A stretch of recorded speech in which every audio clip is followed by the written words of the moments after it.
decide where to best direct the resources. They could put in a specialist teacher or part of a specialist teacher. They could reduce class sizes in a particular class so that they've got less numbers where there is more need in those particular young people. It will mean that teachers will have more time to be able to spend on the reading, the writing and the maths. Jan Tinetti says she's confident 320 new teachers can be hired in time to make the new ratio possible. The Prime Minister is defending a blowout in the number of communications staff working in the core public service, saying they are largely employed to engage directly with the public. Figures provided to RNZ show there were 532 communications staff working in the 2021 to 2022 financial year, an increase of more than 50% since Labour took office. Chris Hipkins says it's more about direct public engagement than government spin doctors. Citizens, members of the public, make much greater use of social media and online forums to interact with the public service. And they want to know that someone's on the other end answering those questions that they're posing. And so that's where some of the big growth in communication staff has been. National says the government's tried to change the definition of what a communications role is, but has still overseen a bloat in numbers. An epidemiologist says it's time to deprioritise the response to COVID-19, a disease he says will now be no worse than the flu for the majority of the population. Professor Peter McIntyre wants the focus to be on getting elderly and Māori and Pacifica over 60 years of age double boosted rather than worrying about infection control through increased mask wearing or improved ventilation. Those are the people who can still get severely ill from COVID. Whereas for everyone else, it's going to be a less severe problem for them than flu. Professor McIntyre says the combination of infection and vaccination means there's a really good level of immunity in New Zealand. There were 363 COVID-19 hospitalisations on Sunday, up 144 on last week, while deaths attributed to the disease sat at 21, up from 8. Police are describing the last 12 hours on New Zealand roads with 7 fatalities as horrific. The most recent death occurred near Rotorua this morning when a motorcyclist collided with another vehicle. Earlier this morning, 3 people were killed in a crash near Geraldine. Another 2 people died following a crash on the Waikato Expressway, and 1 person died in a crash in Dargaville. National Road Policing Centre Director Steve Greeley says police are committed to reducing the number of deaths and serious injuries caused by crashes. However, they alone can't change that. He says every road user needs to play their part. Meanwhile, a shocked Geraldine resident says the notorious stretch of road where 3 people died needs looking at. The trio died after a camper van burst into flames after hitting a barrier shortly after 1 a.m.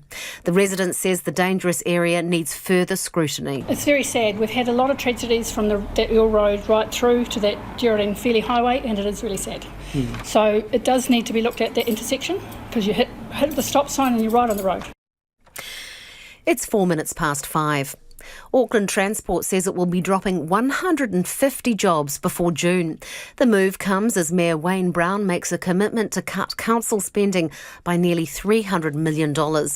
Chief Executive Dean Kimpton says the job losses are just one of many ways Auckland Transport is trying to reduce costs.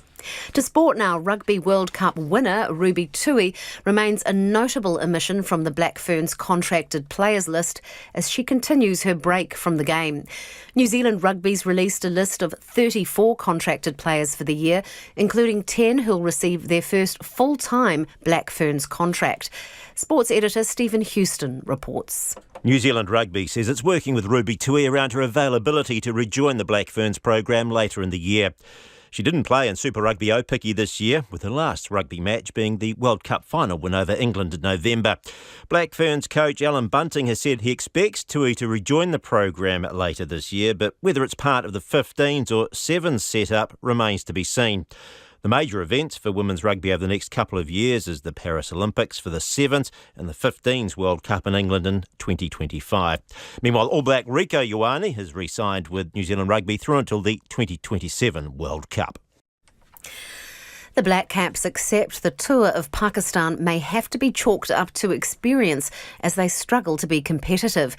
Pakistan's easily won the first 2 T20s of the tour and will take an unassailable lead in the 5-match series if they win again overnight. New Zealand are without 8 players who are in the IPL, while Pakistan's at full strength. And Arsenal's lead at the top of the Premier League has been further cut after a 2-2 draw with relegation-threatened West Ham. That's the news. A leak in Gisborne. The District Council does its first water safety plan and it says there's this risk that the pipe could fail catastrophically. Secrets stolen. I don't know what led to this airman's actions, so the question is how did he get it and why did he do it? Some people need to be fired over this. And the balloon goes up. She is floating wonderfully. The balloon is off the coast of New Zealand and performing flawlessly. Up, up and away. Morning Report, weekdays from 6 on RNZ National. We're funded through New Zealand On Air, Te Reo Irirangi o Aotearoa. Lisa Owen and Checkpoint next, but first, the recently updated forecast from Met Service to midnight tomorrow. Northland, Auckland and Coromandel Peninsula, mostly cloudy with a few showers. Waikato, Bay of Plenty and the Central High Country, cloudy periods, a few showers mainly about Western Bay of Plenty and Eastern Waikato. Gisborne and Hawke's Bay, often cloudy with isolated showers in Gisborne. Waitomo to Wellington, also Wairarapa, fine. Nelson and Buller, fine today. A few showers developing tomorrow morning, turning to rain in the evening with heavy falls. Marlborough, Canterbury, Otago and Southland, mainly fine today. Scattered rain developing in Southland and Otago overnight, spreading to Canterbury tomorrow afternoon and Marlborough tomorrow evening.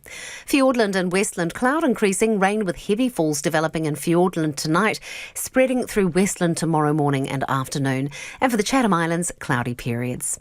This is RNZ National at 7.5 minutes past 5. I'll be back with the headlines and traffic around 20 past.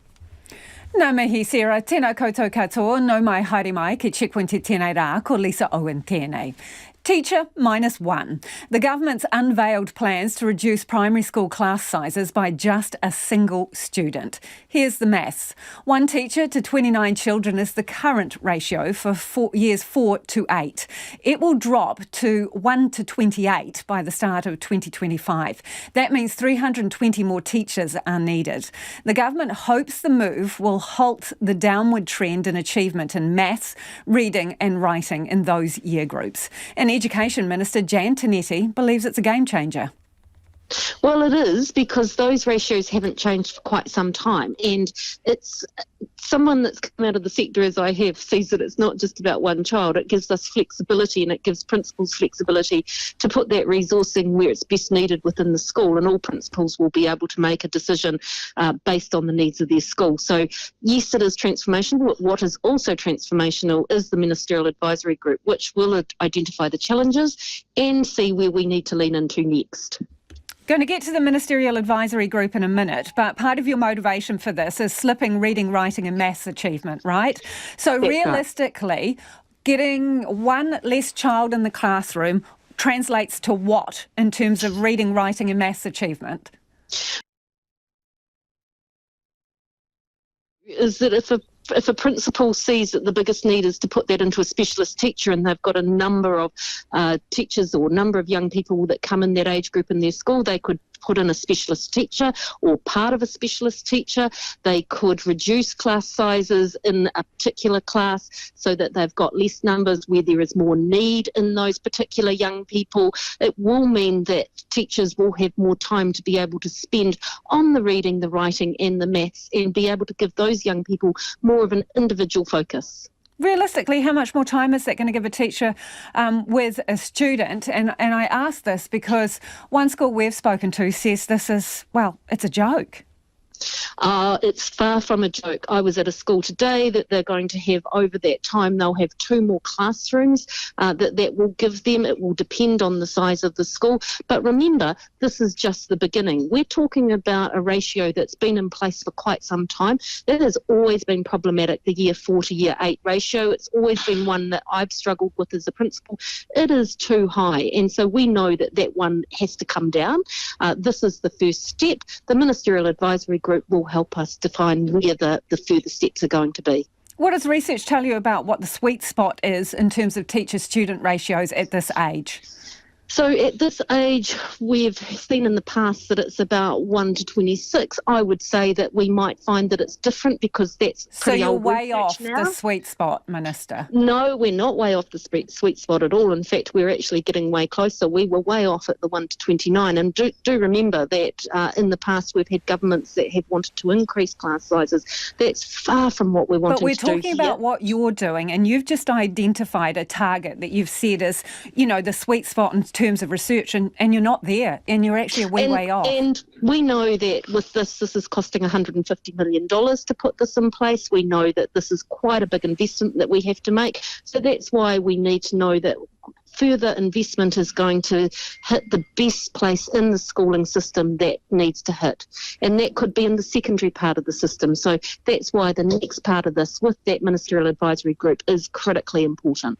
So around the country right now, not including the teachers that you need for this policy, how many teachers short are you?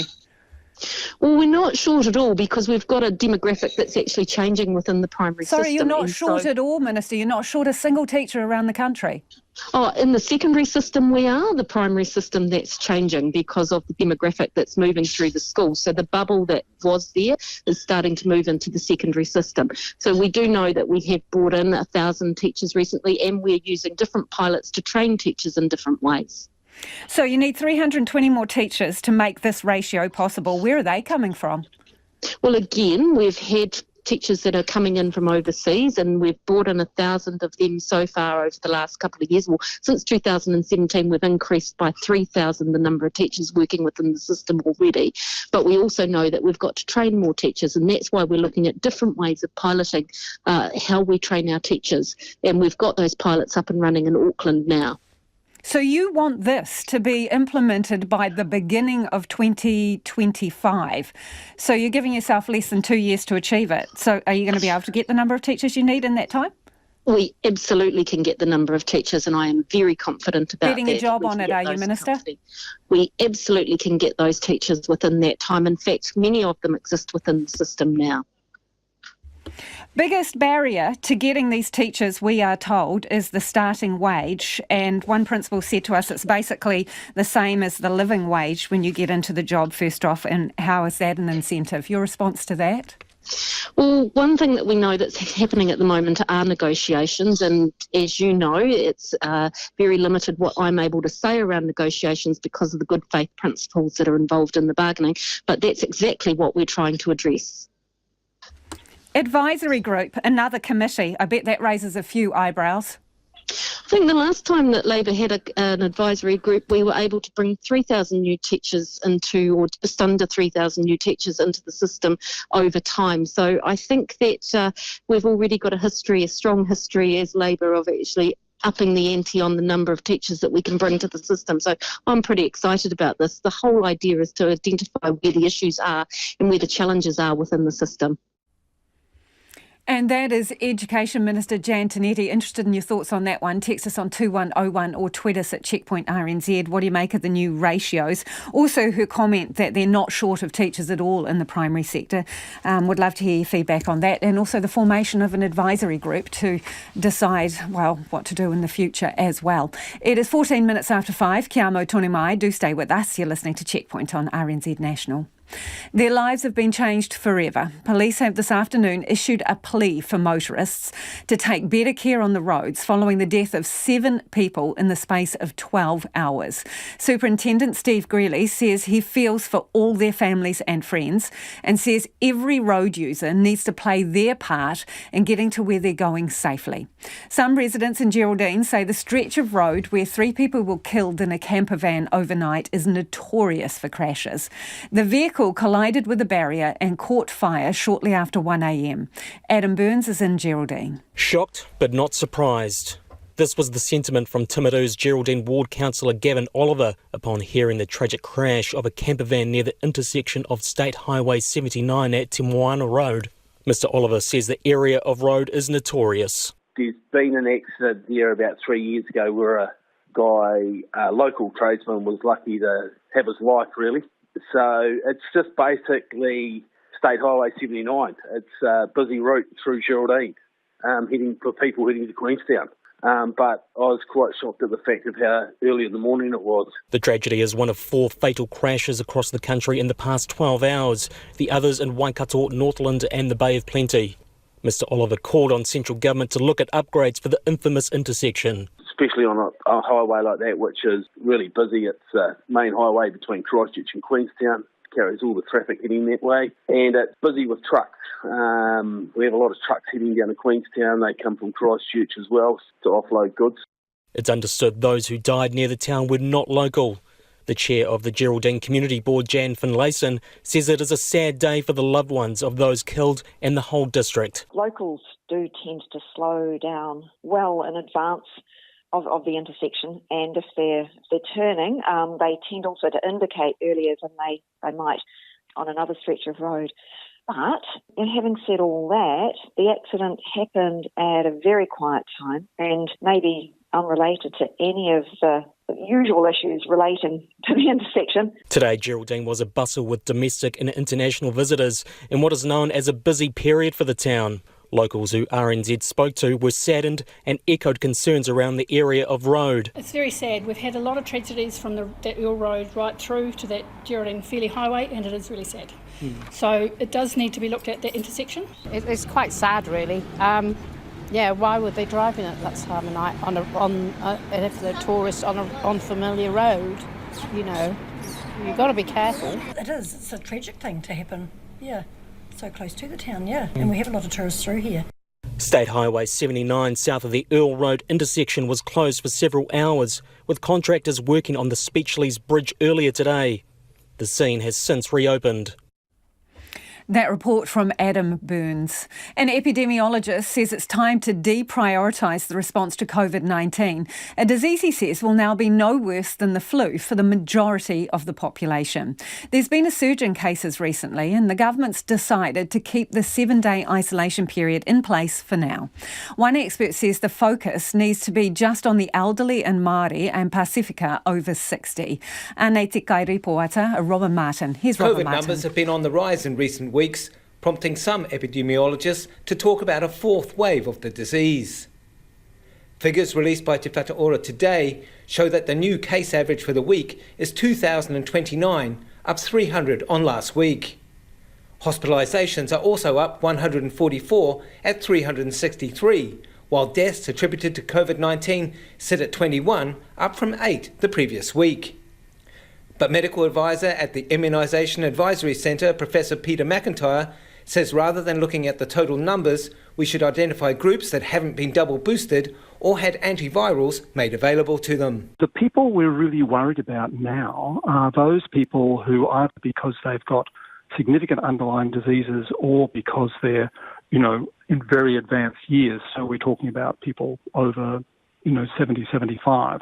Whereas for everyone else, it's going to be a less severe problem for them than flu. Professor McIntyre, who is also the head of Department for Women and Children's Health at the University of Otago, includes Māori and Pasifika over 60 years of age in that group.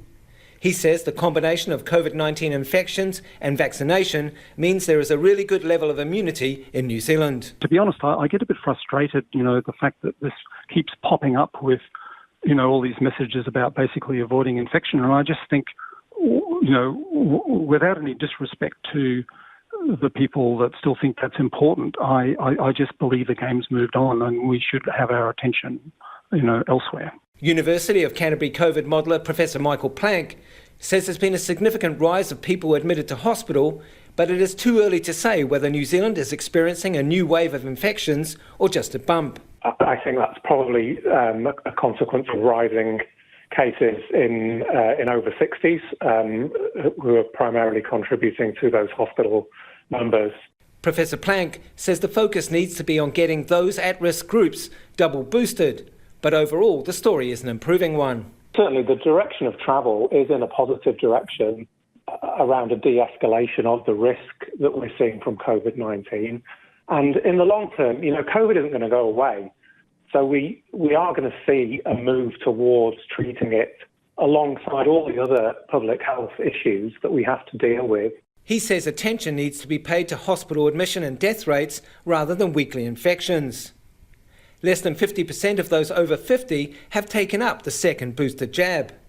That was weighing on the mind of Clinical Governance Director at West Auckland's Te Whānau o Waiparira, Nairi Harris. COVID is more about the hard-to-reach hearts and minds. So you're going to have geographical hard-to-reach, and then you have pockets of whānau like, the vulnerable, those that don't have any vehicles, those that don't have any data access. Nairi Harris worries about how low booster and vaccine uptake is amongst Māori. Robin Martin reporting there, 5:20, and you're with Checkpoints on RNZ National. Homai o whakaaro, we would love your feedback on anything you've heard on the programme this evening. Get in touch about the change to teacher ratios for years 4 to 8. Government says it's going to need about 320 more teachers. The Minister tells us there's no shortage of teachers in primary at the moment. What do you make of that? Is it going to make a difference to children and their abilities in reading, writing and maths? 2101 on text. You can tweet us at Checkpoint RNZ or the email address checkpoint@rnz.co.nz. Time to go to the headlines now. Anea Sarah, mina pita pita kōrero. Kia ora, Lisa. The Education Minister believes changes to the teacher-student ratio are a game changer. 320 more teachers will be needed as the number of students per teacher for years 4 to 8 classes falls by 1 to 28. The government hopes the move will halt the declining achievement rates in maths, reading and writing in those year groups.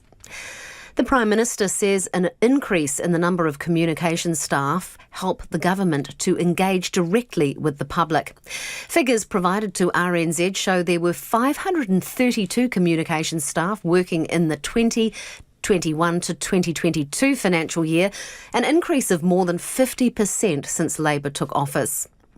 The fourth wave of COVID is underway, with 14,200 cases reported in the past week. It's the highest number since January. The latest figures also show 263 people in hospital with the virus, up from 314 a week ago.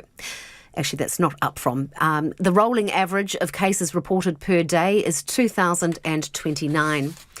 A one-time Green Party candidate in Dunedin managed to make his way to a community arts venue where he hitched a ride to hospital after being shot at the weekend. The police are trying to work out what happened to climate activist Jack Brazil, but believe it's an isolated incident.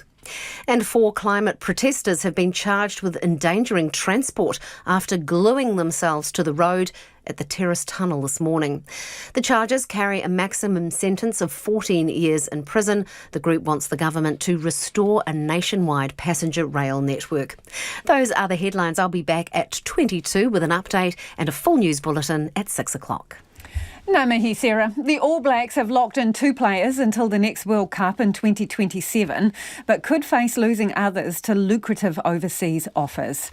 Blues back in 59 Test All Black Rieko Ioane and Chiefs hooker Samisoni Taukei'aho have long-term deals, with both players saying they turned down big money to keep their focus on the black jersey and Super Rugby titles. We're joined by sports reporter Felicity Reid. Kia ora, Felicity. With 2 players signed, so on for 4 years, what's happening with the rest of them? Well, with Rieko Ioane's signature over the weekend, that brings the All Blacks to 20 players who are contracted beyond this year's World Cup in France. But that means there are still 18 players who are off contract at the end of this year and who are yet to re-sign. And next year, we're remembering with Scott Robertson finally getting to come in as the All Blacks coach, they could be in for a bit of a shake-up because he's not going to have some of the big names like Beauden Barrett, Aaron Smith and Brodie Retallick, because they've all signed deals in Japan for next year, and there's probably very unlikely that they'll be back in an All Blacks jersey again. Dane Coles is retiring. Richie Mo'unga has also signed a 3-year deal in Japan next year. He could come back and be a part of future All Black teams, but again, that maybe depends on how much he is liking the Japan life. And Ardie Savea, he's signed until 2025 with the New Zealand Rugby, but he's also using next year as an opportunity to exercise that sabbatical in his contract, and he'll be heading to Japan as well. And from those who are yet to resign, that's including the likes of Will Jordan, Damien McKenzie, Anton Leonard-Brown, Roger Tuivasa-Sheck, Lester Whainganuku. So there's some names there that maybe we'd be looking to try and lock down. Also, there are further 5 players who are off contract at the end of next year. So that's the likes of Caleb Clark, Hoskins Sotutu, Joe Moody, Sevu Reece. So those players over the next couple of years could be the ones that maybe are going to be slipping away, because New Zealand Rugby's head of professional rugby, Chris Lendrum, admitted yesterday on The Breakdown that New Zealand Rugby has the money to keep most significant players, but they won't be able to keep all of the big names as overseas deals appeal to some players. And as we were hearing from Rieko Ioane today, he's 26 and he was saying that family and legacy are keeping him in New Zealand and keeping him in the black jersey. And he was offered a lot of money to go elsewhere or do other things. But for him, that was too much the legacy in New Zealand. But for some players, especially with Scott Robertson coming in as coach, maybe they're going to have to consider just how they fit into those plans and whether they do want to be chasing the money elsewhere. And Felicity, the Black Ferns have their first camp with new Director of Rugby, Alan Bunting, in Wellington this week. What is the latest with the team? Well, just this afternoon, there's been 34 players named in Black Ferns contracts. 10 of these players are getting full-time contracts for the first time. So that includes some of the players that we've actually already seen playing at the Rugby World Cup last year. Fina Tangenwau, Kendra Reynolds, Sylvia Brunt and Santo Tautamata. So 6 players have also impressed Bunting and his coaching team purely by being involved in Super Rugby Aupiki. So some of those players as well are joining with those players that have already had the Black Ferns experience. So Bunting is saying that this is a youth in experience. But one player he hasn't yet secured the signature or offered a contract to is Ruby Tui.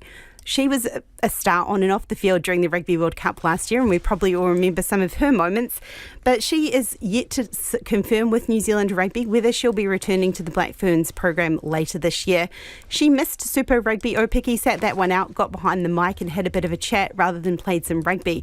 So it'll be interesting to see whether her future is with the Black Ferns 15s or whether it's with the 7s or whether she's going to come back to rugby at all. But there are going to be more contracts announced later in the year, so there is an opportunity for her to pick up one there.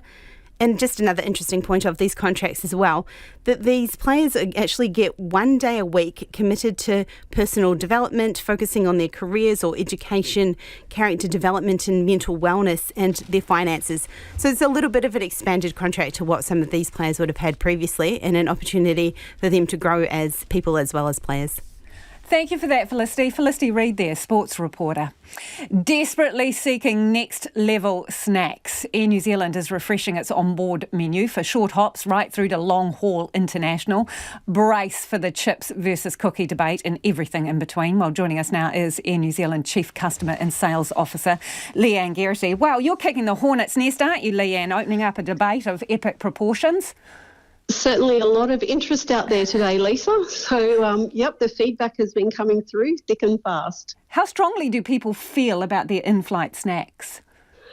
Look, I think there is fairly strong opinions about in-flight snacks. We actually consume 15 million snacks across our network on an annual basis. So, people are pretty much, they like their snack. What are you looking for in this next round of snacks? Yeah, so there's a few criteria that we're really focusing in on. We really want to make sure that we are showcasing New Zealand products and snacks that celebrate provenance of our regions, Māori and Pacifica or social enterprises. So that's a really important element. We want some snacks that really are innovative in terms of flavour and provide variety for our customers, because a lot of this work is around stepping up a notch choice for customers and change. We, of course, want to make sure that whatever we're putting on board is environmentally friendly. So extra brownie points if people are using sustainable packaging or sustainably sourced ingredients. And then a really big point for us is also around offering more diversity in terms of dietary needs and allergies. So putting more into those areas alongside the classic favourites that we already have. Are there any sort of technicalities involved in high altitude snacks? We've been discussing this at the office this morning. You don't want something that's sort of brightly coloured so that you end up with it all down your front, or it's kind of messy. Smelly is another thing that we've said we wouldn't like. And everybody knows the yoghurt pots. You have to aim them away from yourself or they explode all over you in the plane. So, Leanne, what are the complications of high altitude snacks? Well, all of those things that you've actually just highlighted, so they are some of them. From an airline perspective, we look at things how much crumb they make, because that's obviously an important thing for us in terms of the aircraft cleanliness. We look at where the snack is being served. So, on our domestic and regional flights, we don't have heating equipment, so it needs to be a cold snack. We look at the duration of the flight for our long-haul international and short-haul flights and where that flight is going to. So there is quite a lot that goes into this. But the great news with this new nationwide search that we've launched today is it's covering all of our network. So there is opportunity for all sorts of suppliers and producers to be a part of the process. They don't need to be capable of producing 15 million snacks. We're also looking for smaller bespoke NZ products that we can use for surprise and delight. So, there's literally no boundaries as to who can be involved. What's your favourite, Leanne? Oh, I don't know. I have a bit of a sweet tooth, so I am a fan of the sweet snack. How long do producers have to kind of throw their hat into the ring? Yep, so expressions of interest opened today, and they can go to the Air New Zealand website, and if they do /snacktastic, that will take them straight to the expression of interest page. That will be open for a 2-week period. It's an open EOI process, and then once that's complete, we will be shortlisting and going out with a closed RFP.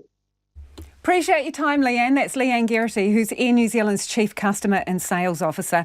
You'll have some views on this one, 2101 on text or tweet us at Checkpoint RNZ. What kind of snacks do you want to see on an airplane? Do we need them on the domestic routes? We're not up in the air for very long. Are we just being greedy? Interested in your thoughts. It is 28 minutes to 6. Kia mau tonu mai. You're listening to Checkpoint on RNZ National.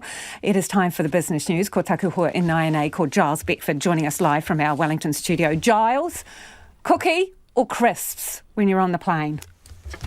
Actually, I think there's nothing better than having, since you need that in-flight exercise, trying to rip the plastic off the cheese while you don't actually crack the crackers into pieces that you can't use.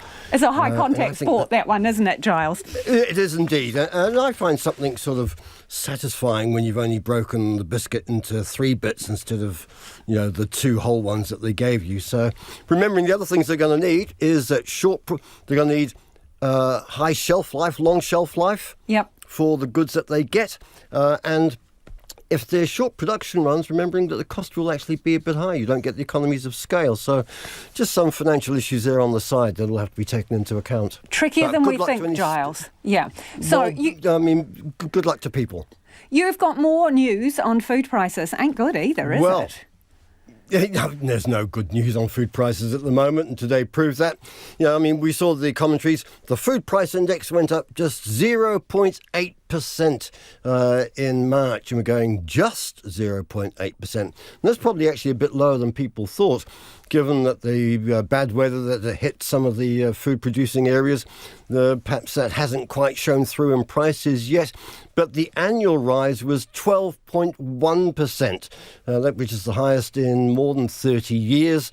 And interestingly, groceries, we all knew groceries were expensive, but one of the key components of grocery prices going up so much, and this came through in numbers from Infometrics this morning, who put out a grocery price list each month based on what foodstuffs gives them. The packaging prices have gone up more than 20% in the past year for costs alone. So there's one of those issues you don't really think about, the cost of actually getting the food that I want into a box, a bag, or whatever it is. It makes up quite a considerable amount of the cost. So food prices make up about 19% of the consumer price index. We will have out the CPI for the first 3 months of the year on Thursday. The forecasts are starting to coalesce now that we've got these food prices. People suggesting we'll probably see no change in the annual CPI rate, somewhere around 7.2%. It might sneak down 0.1%. In other words, inflation remains intractable. It remains sticky, as they called it in the economics trade, and that's just got to guarantee at least one more Reserve Bank rate rise in the coming months, possibly two, which I think there's a growing tide of opinion leaning that way. We'll see how severe the RBNZ is in commentary on that, but there's a sign of the times. Food prices probably set to remain high for quite some time, and with it, inflation. And Giles, the demand for credit is sliding, you tell me, as tougher times deter people from borrowing. That's not a surprise, is it? Well, no, I mean, but see, debt is the oil, it's the lubricant of the economy and of business. So if people aren't borrowing, and borrowing overall was down about 6%, according to Equifax, which is a reporting bureau, and mortgage finance or mortgage applications down 20%. That gives you a surefire sign that people really are thinking twice about what they borrow for and what they're spending it on. And if your food prices are going up 12% a year, you're not going to be buying the new sofa, are you? So you won't be doing that on buy now, pay later, or you won't be doing it on extended terms and free credit, of which, of course, is never free credit. So from that point of view, another sign that the economy is slowing. There will be a couple of reports I can tell you coming out later in the week, one tomorrow morning, that's going to suggest that we are in for a rockier time, a tougher time than we have previously been led to believe, all of which suggests that 2023 will indeed be a batten down the hatches year for many households. And Giles, can you take us through the numbers, please, from the markets? Very quickly, a last-minute sprint again for the local share market. The top 50 index up about 0.5%, 56 points, sitting just above 11,900. The New Zealand dollar just a shade under 62 US cents and sitting comfortably at 92.3 Australian. Thank you, Giles. Giles Beckford joining us live from our Wellington studio. Let's get to some of your feedback now. A lot of it coming in on the teacher ratios. Government is, taking one student out of the class, basically, for teacher ratios for years 4 to 8, going from 29 students to one teacher to 28 to one teacher. This listener says the Emperor's got no clothes. A reduction by one student is laughable. Ed, though, says it is exceptionally useful. Another listener says, when I trained in the late 70s, we were promised 25 kids in a class. I got 41.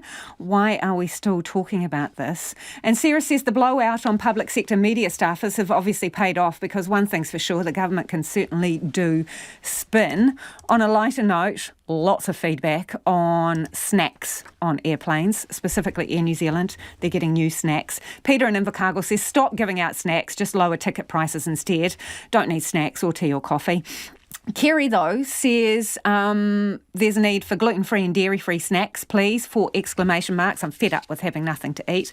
Kumara chips with salt and pepper. Wow, you're very specific. And Owen says chocolate chip cookies are essential on domestic flights. I never eat cookies elsewhere, but always eat the Air New Zealand cookies. It's funny how our habits change with something like travel. And another person says, Brian, long live the Air New Zealand prunes. Brian, stop it.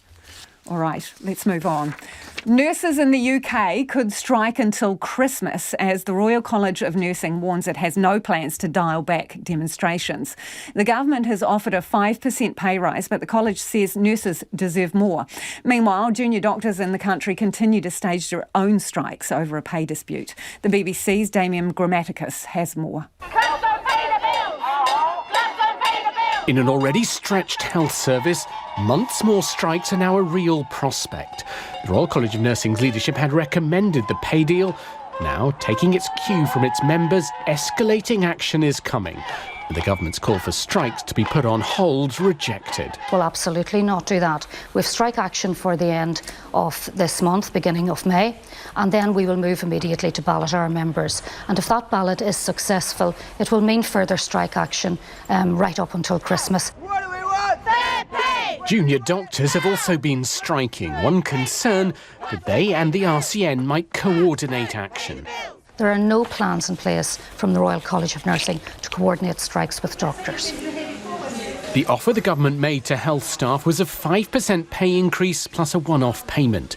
Members of one union, Unison, have accepted it. Staff from 2 more unions will deliver their verdicts in the next fortnight.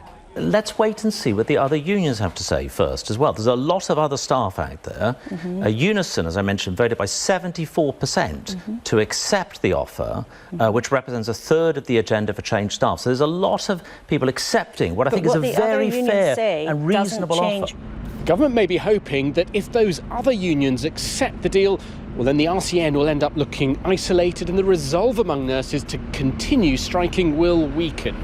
But the problems in the health service run deep and the pressure is real on the government to try to sort them out. It's brilliant. Rishi Sunak has put the health service among his 5 priorities, specifically cutting waiting lists. They are at a record high, 7 million people waiting to start routine treatment. More strikes will mean more cancelled operations. Sorting all this out is the challenge. This was the Prime Minister's own constituency today. I absolutely support them striking. It's not about the money, it's about the conditions, the 24-hour shifts, the fact that they're not getting a rest. Get around the table and sort it out. Get together, the government, and sort it out. Otherwise we'll go on forever and they'll be striking all the time. It is 20 minutes to 6 and you're with Checkpoint on RNZ National. We'd love your feedback on anything you've heard on the program this evening. Humai o whakaaro. A lot of you are getting in touch around the government's plan to lower teacher to student ratios for years 4 to 8, taking 1 student out of the class. Let us know your thoughts on that. What difference do you think it will make? 2101 on text. You can tweet us at checkpointrnz or the email address checkpoint@rnz.co.nz. Let's go to the headlines now. Ko Sarah anō tēnei. Thanks, Lisa. National's leader is casting doubt on the government's plan for a better teacher-student ratio for years 4 to 8. The number of students for those years will decrease by 1 to 28 students per teacher. Christopher Luxon says while his party supports smaller class sizes and more teachers, the focus should be on learning the basics. Meanwhile, the Ministry of Education says its latest offer to primary school teachers will bump those on the higher salaries up to $100,000 per annum by the end of next year. Shocked Geraldine residents want improvements made to a notorious stretch of road that claimed 3 lives. A camper van crashed into a barrier on State Highway 79 near the Te Moana Road intersection at around 1 o'clock this morning.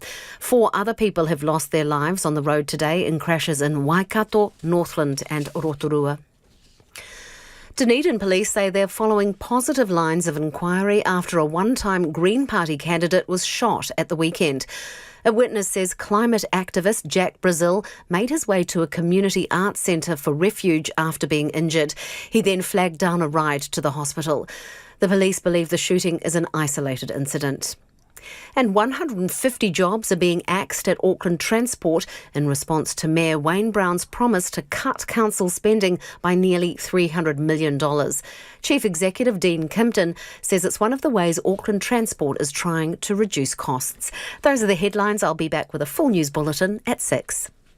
Kia ora rā e ho. Students will be minus just 1 classmate under the government's new plan to lower teacher-pupil ratios at primary and intermediate schools. Ratios will go from 1 teacher to 29 students to 1 teacher to 28 for years 4 to 8. That means an extra 320 full-time jobs to achieve the target. The Education Minister hopes the move will halt the downward trend in achievement in maths, reading and writing in those years. Well, joining us now is Shirley Maihi, the principal of Finlayson Park School in Manurewa. Kia ora, Shirley. Kia ora, Lisa. I'm sure you were full of anticipation for this announcement. What was your reaction when you heard that, well, it's just minus 1 student? Well, yes, I was full of anticipation. I thought, yay, at long last, we're being listened to. But, I mean, it's just crazy. 1 student will certainly not turn any results around that they're thinking they might get from going from 29 to 28 students. I mean, it's just not even a consideration for less workload for teachers, or less or more time for each child in the classroom. Certainly not what we thought. I mean, 1 is great that we've got a start, but it should have been at least 5. Right, so you reckon it should be down to 1 to 24, the ratio? 1 to 24 or 1 to 25 would be far more manageable, and that way we would certainly see some added better results, I'm sure. So would it be fair to say, Shirley, you're pretty disappointed with what you've seen today? I just think it's ludicrous. I think it's a slap in the face, and it certainly won't entice more people to come into the teaching profession. So what are the practicalities with those teacher-student ratios? Because the government have said part of the reason for doing this is because we're not doing as well as we should with reading, writing and maths in these year groups. What are the practicalities of having even 28 students to a teacher? Well, first of all, you know, the results of our children at those levels are a little bit washed over, I would say, because the students that get tested in the NEMP program are just a selected few. So you don't get the whole gambit of all the year 4s in New Zealand, or the whole gambit of year 5s or 6s or whatever they're testing on.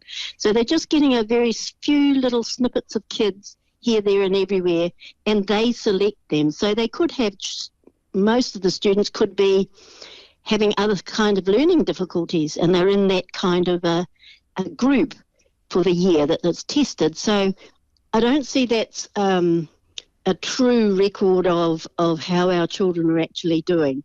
Should be all or none. How much one-on-one can a teacher give a student who's struggling with the current levels of kids in the classes? It's very difficult to give one-on-one. It's not practical to be able to give one-on-one. It's always that we need to have 3 or 4 in a group when we are attending to children. Of course, the teachers are going to pick out an odd one here and there that needs something specific to get through a problem, but there's no way that we can say we can teach 1-to-1 in a classroom of that size. No way. And, you know, for the Minister Tinetti to think that she needs more time to look into what might be more suitable, I mean, she comes from a principal's background, so she should know what the issues are, and surely we don't need another 4 or 5 years of people sitting around a table and talking about what the needs are. So a working group, you're not fond of it, surely? No, it takes far too long.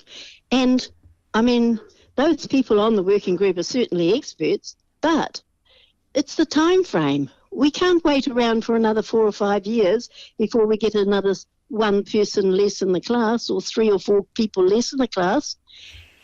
At the same time, it's got to happen now.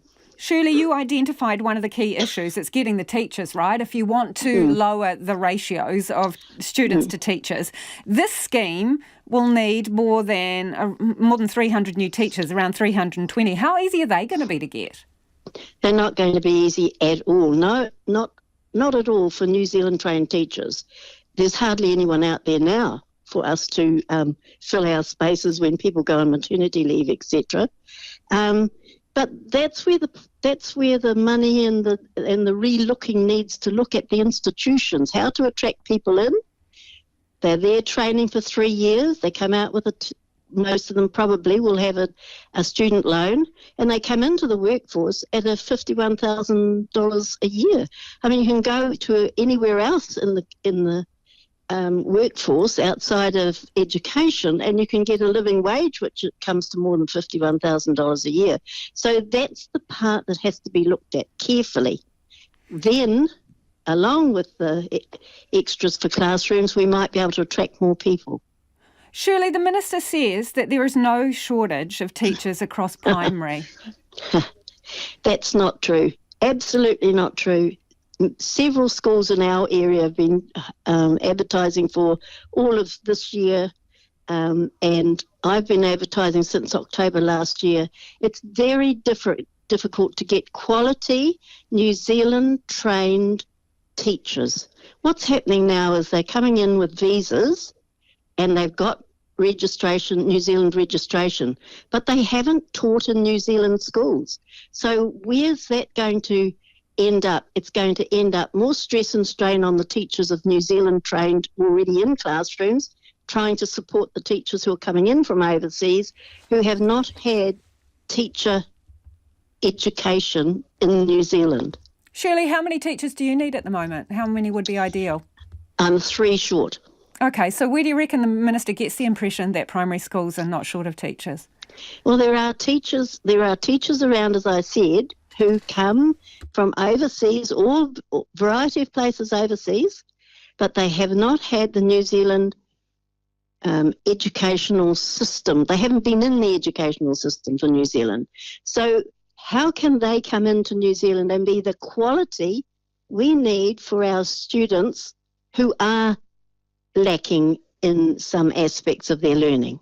We need New Zealand trained, good quality teachers. I'm sorry, there's not very few out there, very few, and they don't seem to come to schools in lower decile areas because of the perception. So, it's not easy for us to get teachers at the moment, and so quality teachers are not available to many of our schools. Really good to talk to you, Shirley. Appreciate your time as always. That's Shirley Mahi, who is the principal of Finlayson Park School in Manurewa. More than 7 decades after her 3 brothers were murdered, Mihikwi Edwards was to be reunited with her siblings. She died aged 89 in March 2021 and was to be buried with her slain siblings at Putiki Urupa. Instead, Mrs. Edwards was buried in another plot, and her children are desperate for answers and desperate for their mother to lie where she wished. Our reporter Jimmy Ellingham filed this report alongside producer Anastasia Hedge and cameraman Angus Drever. For 2 years, Mihikwi Edwards' children have grieved the loss of their matriarch, the 4'10" giant, they called her. She helped other people all the time. She was a JP and she worked in the community courts, and she was a wonderful woman, and she just cannot be left with all that bad energy down there, all that nastiness. That's Mihi Edwards' daughter Ladine Edwards Neumayer, who, along with brother Tracy Edwards and sister Montina Edwards, tell us about their 2 years of anguish. After Mihi Edwards died, she was brought home to Putiki Marae in Whanganui. It was her wish to be buried with her 3 brothers, Rangi, Lukawai and Wetini Chanel Taweri, who were murdered when they were children in 1944. Ladine Edwards Neumayer says that was agreed, but just hours before the burial, in early April 2021, things changed. Mum was to be buried at 11, I would say about 9 o'clock in that morning. We were told that she no longer was going to be buried in the agreed burial plot, and that I was shown a picture on a phone that said, this is where your mother's going to be buried now, and if you don't like it, you can do it yourself. That's how it was presented. The whānau didn't like it, but say at the time they were grieving and in shock, so the burial went ahead. And it was traumatic, they say, due to how they were treated by the gravediggers. One of his crew then started literally chucking clods of earth at his boss and saying stuff like, nearly got you, or similar. They were actually clowning around in our mother's grave whilst we were beside her grave saying our last goodbyes. The Edwards family was stunned. My sister finally had enough and tapped him on the shoulder and said, "This isn't a party. Please show some reverence and respect to our mother." His body language tensed and he became very aggressive and started muttering obscenities like, "F this, I'm out of here," and throwing rakes and shovels around. The Edwards wrote a formal complaint to the custodian of Putiki Urupa about this behaviour and, in May 2021, applied for a disinterment licence, citing mental anguish and burial in the wrong plot. The marae says it has no authority over the Urupa. As the landowner and caretaker of Pūtiki Urapa, Anglican Church organisation Te Pihopatanga or Aotearoa Trust Board has to sign off on the disinterment from one grave to the one placing Mihi Edwards with her brothers. But it didn't sign, and still hasn't. In an email, General Manager of the board, Maui Tangohu, told RNZ the office remains clear that the matter is best resolved by the wider whānau, and the board has no further comment. The Edwards have met with the parties, but there's still no resolution, and they're less than impressed with a Trust Board report produced in November 2021 that wrongly called their mother Millie and cited tikanga as a reason not to disinter.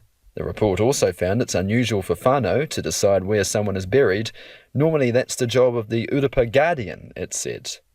Speaking generally, tikanga expert Professor Sir Po Temara says he can't see any cultural problems with disinterment. There are no tikanga attached to the ability to disinter, except you will have to follow the local protocols about that. And I do know that in Whanganui they have their own protocols about disinterment. They do it at certain times. Sir Po says disinterment is not uncommon, and the only thing that limits the ability of Māori to do so are Health Ministry guidelines.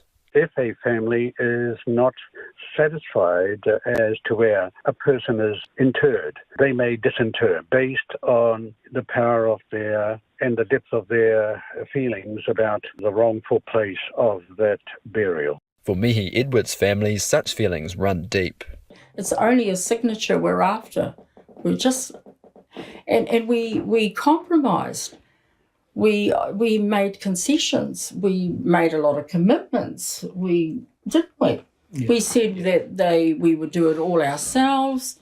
There was no cost to the marae or the urapa, that we would cremate instead of actually burying because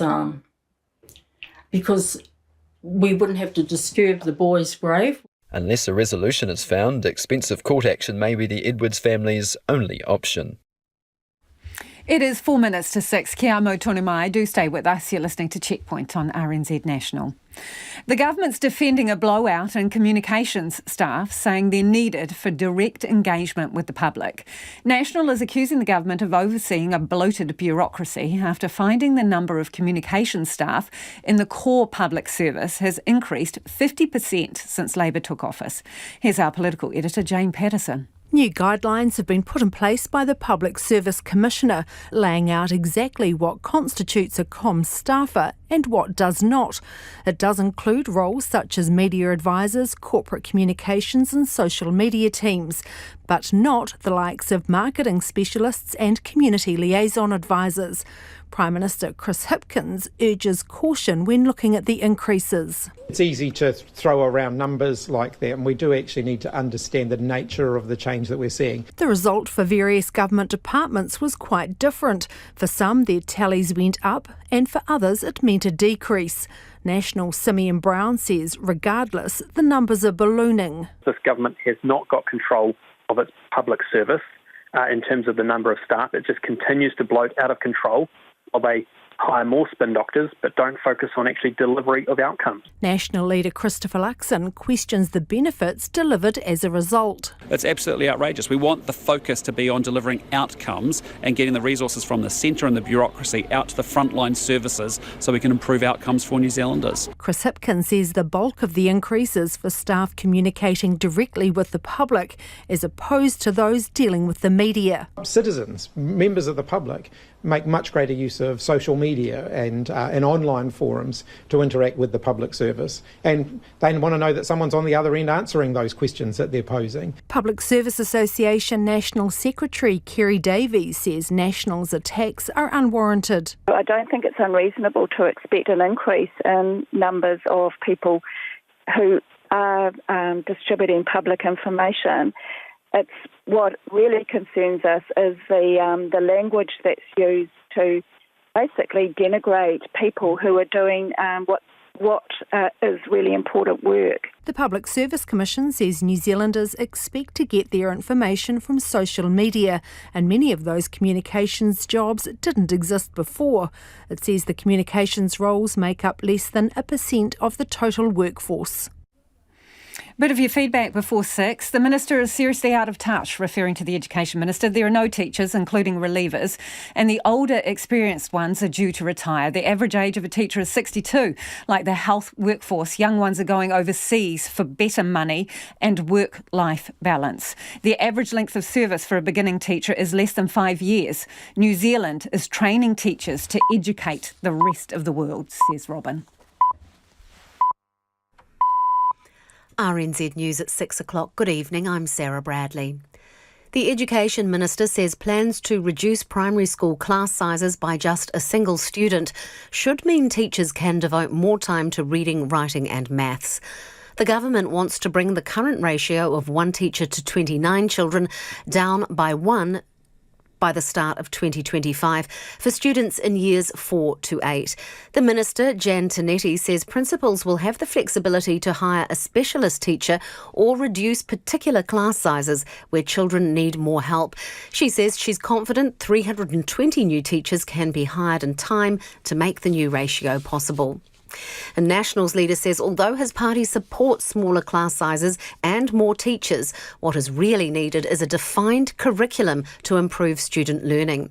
Christopher Luxon says compulsory reading, writing and maths lessons will address serious issues with literacy and numeracy in primary and intermediate schools. We used to do it really well in this country. 50% of our kids showing up at high school not ready to go and not at this level they need to be. 2/3 of our 15-year-olds failed the most basic maths, reading and writing test. And today a 15-year-old knows a year and a half's less maths than their parents did 20 years earlier. Christopher Luxon says teachers also need support and professional development to teach children the basics. Meanwhile, primary school teachers have received a new offer from the government, which would see pay rises of 11 to 14% over 3 years. The New Zealand Educational Institute says negotiations have also led to better proposals around working conditions, including more planning time and sick leave and allowances for cultural leaders. It's the third collective agreement offered by the Ministry of Education and follows the country's largest ever education strike last month. The union says teachers will vote on the offer early in Term 2. The union representing public service communications staff says National's attacks are unwarranted. 532 communications staff worked in the core public service in 2021 to 2022, a 50% increase since Labour took office. National says the government has overseen a bloated bureaucracy. But PSA National Secretary Kerry Davies says the party doesn't understand the importance of communicating with the public. I don't think it's unreasonable to expect an increase in numbers of people distributing public information. What really concerns us is the language that's used to basically denigrate people who are doing really important work. The Public Service Commission says the number of communications staff is less than 1% of the total workforce. There are 363 people in hospital with COVID-19 today, up from 314 a week ago. Hospitalisations are the highest they have been since January, when the country was still in its third COVID wave. The Ministry of Health has reported 14,200 cases in the past week. The rolling average of cases reported per day is 2,029, up 300 from last Monday. There have been 21 deaths from the virus reported in the past week. 2 people are being treated for serious injuries after their camper van rolled onto its roof on the Aoraki Mount Cook Highway. It's the second crash involving camper vans on South Canterbury roads today. 3 people were killed when their van hit a barrier and burst into flames near Geraldine early this morning. This afternoon's crash happened on State Highway 80 near Lake Pukaki in the Mackenzie district. The road is now open to a single lane, but Waka Kotahi warns traffic could take an hour to clear because of the school holidays. The Sudanese Doctors' Union says almost 100 civilians have died in fighting between rival factions of the military that's now in its 3rd day. They're warning of increasingly difficult conditions in hospitals. The BBC's Emmanuel Ngunza reports. The fighting continues. There was a brief ceasefire that was negotiated by the UN to allow hundreds of people who've been injured to get medical attention, but that quickly collapsed dramatically as the fighting continued, particularly in urban centres in the capital Khartoum. We've been hearing reports of heavy explosions and gunfire continuing overnight into today. This is the third day of violence. So many people are injured and so many people remain accounted for because of this fighting, which has now spread to other places outside the capital, Khartoum. The police have provided more details about the death of a man at a Northland petrol station on Sunday night. They say he was killed while he was trying to help a person being robbed at a Gull service station in Romanga. Police say it appears the offenders who assaulted him were struck by a vehicle. It's not known whether the incident was gang-related. Northland District Crime Manager Dean Begbie is urging anyone with information to contact police. And the carbon footprint of an Auckland household is around 15% higher than other households across the country. Auckland Council has commissioned a report that has found that food, housing, utilities and transport are the largest drivers of household emissions. Lead Climate Mitigation Advisor Adrian Bouzonville says consumption is an important factor contributing to greenhouse gas emissions. We looked at the number from the household economic survey from NZ Stats, and the spending of Aucklanders is higher compared to other regions, particularly around housing or transport. Adrian Bouzonville says it's crucial to consider all elements that make up Auckland's carbon footprint, such as indirect emissions. That's the news. I'm Catherine Ryan. On 9 to noon tomorrow, the vital measures underway to improve depleted muscle beds in Auckland's Hauraki Gulf. All eyes are on the US Supreme Court over a possible ban on an abortion drug, the latest in Wellington's street lamp saga, and Trevor Bernard, the Kiwi historian helping The Guardian reckon with its shameful connections to slavery. With me on 9 to noon on RNZ National. And we're back with Lisa Owen in just a moment, but first the short forecast from Met Service to midnight tomorrow. Northland, Auckland and Coromandel Peninsula, mostly cloudy with a few showers. Waikato, Bay of Plenty and the Central High Country, cloudy periods, a few showers mainly about Western Bay of Plenty and Eastern Waikato. Gisborne and Hawke's Bay, often cloudy with isolated showers in Gisborne. Waitomo to Wellington, also Wairarapa, fine. Nelson and Bulla, fine today, a few showers developing tomorrow morning, turning to rain in the evening with heavy falls. For Marlborough, Canterbury, Otago and Southland, mainly fine today. Scattered rain developing in Southland and Otago overnight, spreading to Canterbury tomorrow afternoon and Marlborough tomorrow evening. Fiordland and Westland, cloud increasing, rain with heavy falls developing in Fiordland tonight, spreading through Westland tomorrow morning and afternoon. And for the Chatham Islands, cloudy periods. You're listening to RNZ National. It's 7 minutes past 6. I'll be back with the headlines at past. Nā mihi Sarah, no mai hoki mai. This is Checkpoint, ko Lisa Owen tēnei. The new boss of Auckland Transport aims to get ferry bus and train use in the super city back to pre-COVID levels in just 8 months. Dean Kimpton hops on board as CEO at a time when more than 1,000 bus trips a day have been cancelled or suspended, with some services so overcrowded they simply don't stop. It's mainly due to an acute driver shortage. It is the same story for Auckland's commuter ferries, with operator Fuller's 360 saying it's been cancelling up to 30% of weekly services as there aren't enough skippers or crew hands. Joining us now is the new AT CEO, Dean Kimpton. Doesn't sound too flash. Dean, what's your assessment of the state of public transport in Auckland right now? Without a question, Lisa, and first of all, thank you very much for having me, but without a question, the services have been deeply challenged by COVID conditions and by driver shortage. The good news is that we're really clear on what we need to do to address that gap. And I'm grateful to both Auckland Council but the government for addressing immigration constraints. So we can now bring the drivers and their families in.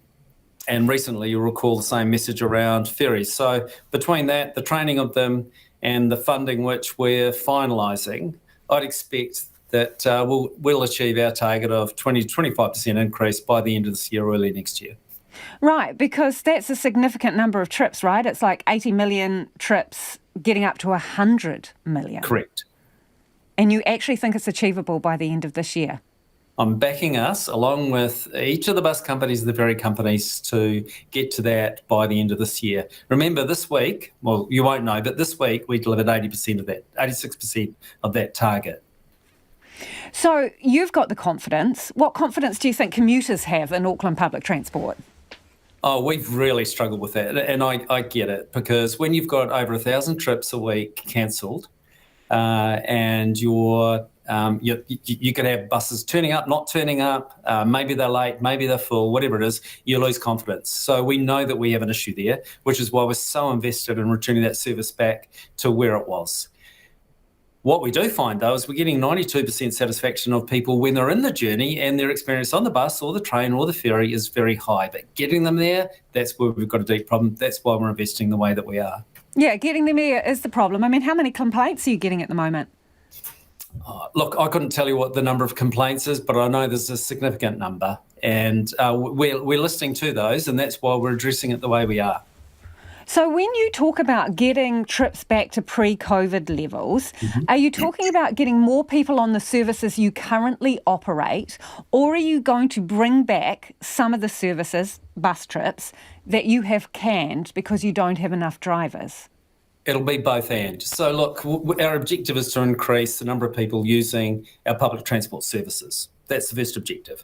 That'll mean that we bring back some of the scheduled services or increase the frequency on existing services, but it might mean that we also bring new services on board as well where the demand sits. So we're looking at all of those, because our objective is to grow the number of people using public transport as their choice of preference. I want to give you an example. We talked to a mother on this program. She's mother of an autistic schoolgirl. She's about 14 years old, this girl. She routinely waits for her bus home from school. And she says that she sees it coming on the app. She sees it's a couple of minutes away. It's still coming. And then all of a sudden, it disappears from the app. It's a ghost bus. She waits for the next bus, and sometimes the same thing happens, and then her parents have to pick her up because it's causing her anxiety and they don't know when the next bus is along. I mean, what are you going to do about that? These last minute cancellations, not buses that have been taken off the schedule, but ones that just disappear out of the blue. Oh, look, that is very challenging. And to be fair, my own son has been caught by the same trying to get to school. So I understand the problem from a parent perspective, let alone from a chief executive perspective. So this is why we're so focused. And I want to reassure the people of Auckland, we're so focused on bringing back the capacity so that when we have a scheduled bus, it turns up as planned so people can rely on it. And that's absolutely critical for us. So I have a lot of sympathy.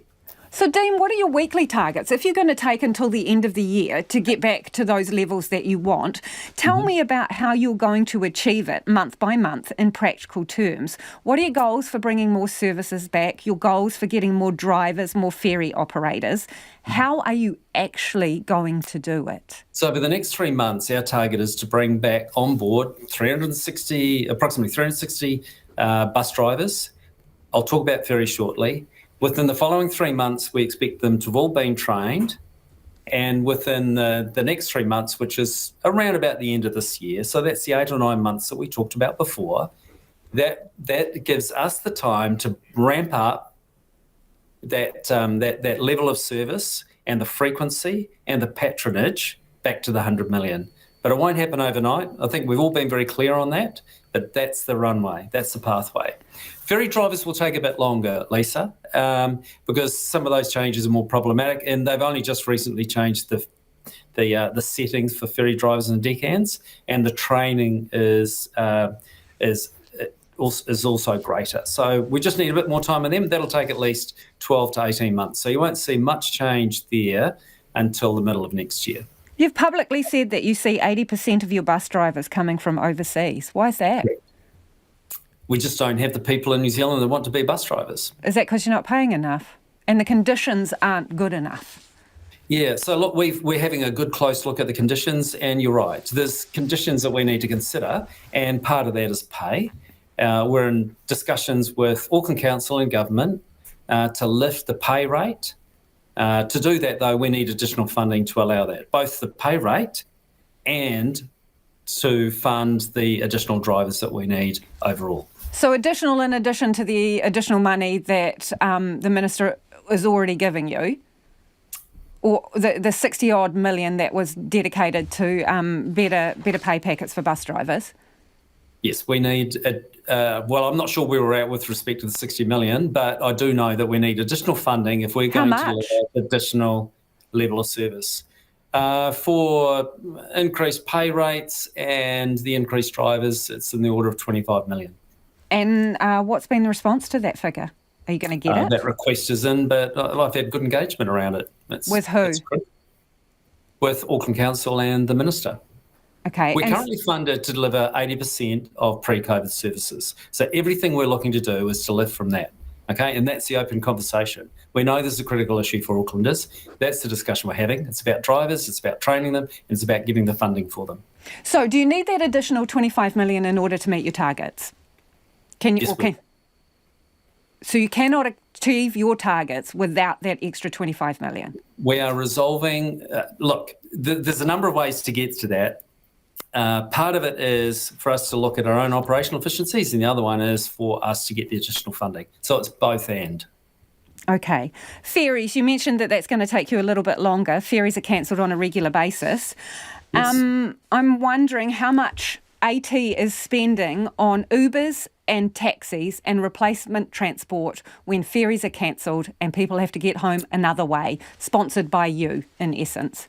Look, the general rule of thumb is that when a ferry provider cancels a service, the cost of that alternative transport sits with them. That's not what they've told us. Well, it's paid through... The equivalent service is paid... They say you pick up the tab, so everybody's dodging this one, and so it'd be great to get a straight answer, Dean. Is Auckland Transport picking up any of the tab for Ubers, taxis and replacement transport when ferries are cancelled? It might be in some instances we do, but the general rule of thumb is we pay them for this provision of the service. Where they cancel the service, we'll be paying them for the patronage that would normally apply if they were providing the ferry service. If they cancel it and a customer needs to catch an Uber or a taxi to where they're going to, that fits within the contractual agreement that the provider has, and we pay them as if they were catching the ferry. Do you know how much you're paying in those top-ups? No, I don't. Okay. Since Auckland Transport took back control of those inner harbour services with the ferry, some people would argue that the service hasn't got better. In fact, it's got worse. How are you going to get Fuller's in line? Well, Fuller's a really important partner. I don't think they're the only part of this equation. But having said that, we've got open discussion with them. They are the ones confronted with bringing on some 35 skippers and deckhands. They are the ones where, like many of the bus companies, saw an exodus of drivers and skippers overseas straight after our borders were opened up. So we're working really constructively with them. They're an important part of the solution. And we've got a contract that openly holds them accountable for delivery of service, and we measure against that. So do they get penalty fees when they don't deliver? There is a penalty arrangement when they don't deliver. Have they been charged any penalty fees? Yes, they are. How much? I'm not going to tell you on this. That's a commercial arrangement between Fuller's and it's ratepayers' money, right? And it's taxpayers' money. And if the perception is, and the reality is that Fuller's is not delivering, don't the people of Auckland have a right to know what you're doing about it? And that is, how much are you charging them in penalty fees? No, that logic doesn't follow. I'm entirely satisfied that we are being appropriate under the contract. What that contract is a commercial arrangement between ourselves and Fuller's, and I'm satisfied that both ourselves and Fuller's understand that. So the people of Auckland are assured that where that's required, that's what's happening. But I'm not going to discuss it on a radio show. Okay, more bike lanes. Are you going to build some more? Yes. How many, and are you under instruction to do that? I'm not under instruction to build more cycleways. We're committed to building cycleways as part of our overall network that sits alongside walking, cycling, busways, etc. So, yep, cycleways are there. Dean, do you reckon you're bold enough to get that done? Because cycle lanes have been a contentious issue, right? And there's been delays in stalled projects along the way as a result of, some would argue, very vocal minorities. So are you bold enough to push through the cycleways? Well, we've committed publicly to the Point Chevalier cycleway. We've committed publicly to Glenys to Tamaki, and we're reviewing Great North Road. That's going to our board in May, and I know there's been a bit of delay on that. And in the next financial year, we're already planning what future cycleway provision will look like across Auckland. But what we are stepping back from, and it's worth being clear on this, is we're going to take a simplified approach. There's been significant investment, being very complex through some of these town centres, and we've agreed that given the capital budget constraints, we will simplify cycle provision across Auckland. So by simplify, you mean a cheaper version of the cycleways? Yeah, that's right, yes. And not everything has to go through a town centre. So we'll be looking at alternatives and making sure that we've got a cost-effective solution for cycleway provision across Auckland. We're almost out of time, but Wayne Brown wrote to AT and said he wanted a complete change of approach, and he wanted Auckland Transport to consider how Aucklanders actually live and support those aspirations. Do you understand? Do you have a clear idea of the aspirations of Aucklanders in respect of public transport? At a personal level, I believe that I do. As an organisation, we need to spend more time getting that right. And that's been something that I think people generally understand. We haven't listened to Aucklanders as well as what we should have, and we're absolutely committed to getting that more right. Appreciate your time. Thank you for joining us. That is Auckland Transport CEO Dean Kimpton, relatively new to the job. They're interested in your thoughts on that. 6:20. You're with Checkpoints on RNZ National. After yet another mass shooting in the US, President Joe Biden says the situation's outrageous and unacceptable. At least 4 people are dead and dozens injured after the shooting at a 16th birthday party in Alabama. On the same day, a gun attack at a park in Kentucky left 2 dead and 4 injured. The BBC's Jess Parker has more. What happened? Confusion and fear, the almost routine eruption of gun violence in America, but uniquely devastating for a small community in rural Alabama after a shooter opened fire at a 16th birthday party. Police tape quietly hiding what you then can hear, the sound of horror and grief. 4 lives were lost in the tragic event that occurred here in Dadeville. As far as the injuries, there are 28 individuals that were injured during the course of the incident. This local dance hall was a place for young people to have fun. They were out to celebrate that rite of passage for girls, a sweet 16. It became a fatal crime scene. Most of the victims, dead and wounded it's believed, are teenagers. Phil Dowdle was a star athlete and senior in high school. Local media says he's one of those to lose his life after bullets ripped through the night at his own sister's birthday party. Our thoughts and prayers are with all the families. There are no words to describe the emotions that we're all feeling. Millions of firearms are in circulation in this country.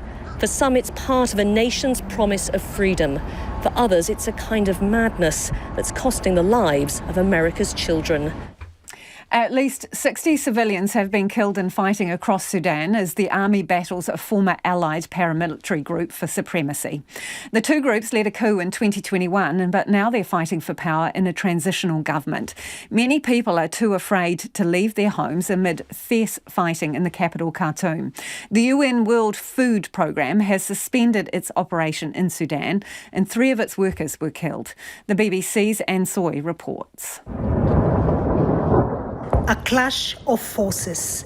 The Sudanese army using its military might to crush a rival paramilitary unit. The fighting was sparked by a political fallout among the generals running the 2 units and governing the country. They've battled over the control of the presidential palace, airports, and key security installations over the last 2 days. Locals and foreigners were caught unawares. Katarina von Schroeder from Save the Children had gone to school to pick up her child. The strongest explosions were this morning when we also saw some Air Force being deployed or fighter jets, and we decided to go to the basement for around an hour. We are in total here now 9 adults and kids. With 2 heavily armed forces fighting, including in residential areas, it's virtually impossible for civilians to go out safely. And that's the advice to them, to shelter indoors. That has also affected some of our colleagues in Khartoum. I've been speaking to one of them, Mohammed Osman, and asked him what he's been hearing. The fighting has to continue. This site, including army headquarters, there is a military base. Still, the fighting is continuing between the 2 parties. Persistent street protests helped to topple the long-serving leader, Omar al-Bashir, in 2019. Generals he'd been working with, including those implicated in war crimes committed in the Western Darfur region 2 decades ago, entered an uneasy governing arrangement with civilian leaders. The deal was to transfer power to civilians after 2 years, but instead, the generals staged a coup. The man they ousted has called for peace. We need to at least reach a truce that will lead to establishing a humanitarian corridor that will allow civilians to have access to medicine, treatment and food. Amid the uncertainty about Sudan's future, global powers are calling for de-escalation of tensions and a return to dialogue.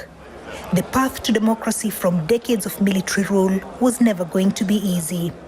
A once thriving economy is in dire straits, and it is the Sudanese who continue to bear the brunt of this bumpy process. A change of pace now, and the curtain has finally fallen on the longest-running show in Broadway history. Andrew Lloyd Webber's mega-hit musical, The Phantom of the Opera, has closed after more than 35 years on stage in New York. NPR's Jeff London has the story. The facts are absolutely staggering. Since it opened in January of 1988, The Phantom of the Opera has played almost 14,000 performances to audiences of over 20 million, grossing over $1.3 billion. An estimated 6,500 people have been employed by the Broadway production, and it takes a cast, orchestra, and crew of 125 to put on the show. I got the gig of a lifetime. There's no other way to describe it. Actor Richard Poole has been a member of the ensemble, playing small roles for almost 25 years. It's given me the ability to have security, to plan ahead. It gives me discipline and structure in my life, and it gives me a constant way to maintain my craft.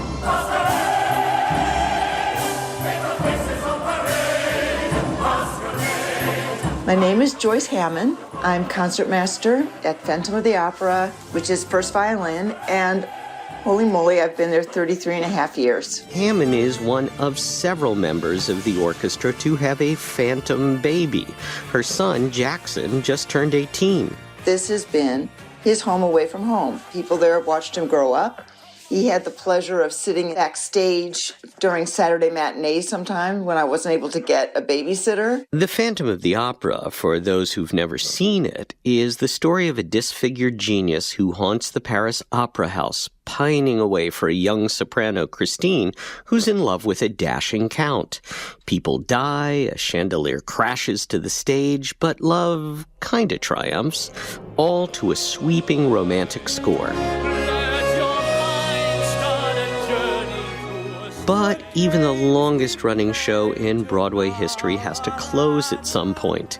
Producer Cameron McIntosh says Phantom was losing money even before the pandemic, so last September he and Andrew Lloyd Webber announced a final date. The following week, we were profitable for the first time.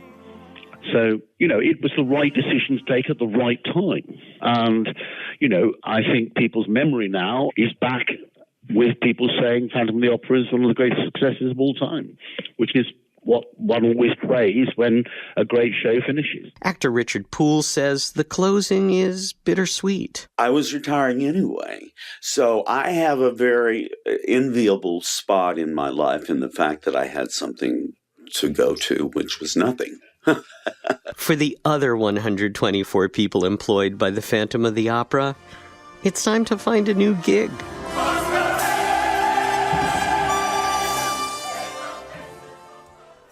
35 years on stage, that is remarkable.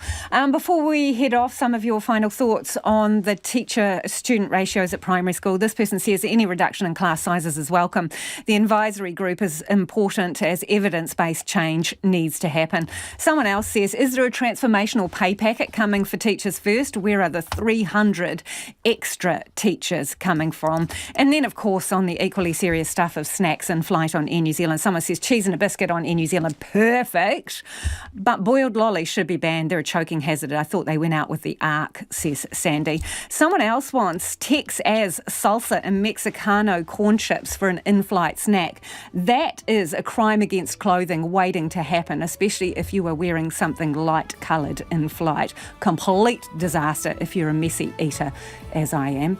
Anyway, that is all we have got time for. The Late News team's going to keep you updated throughout the night. If you missed anything on the program, you can find us, Checkpoint, on Spotify, Apple or wherever you get your podcasts from. Ko te kaupapa tuatahi a pōpō tomorrow from 5 a.m. First up speaks to National's Deputy Leader Nicola Willis for her take on Labour's plans to reduce primary school class sizes by just a single student. Tune in 5 a.m. tomorrow. Kei te hoki mai anō ora pōpō whānau, pō Māori. Have a great evening.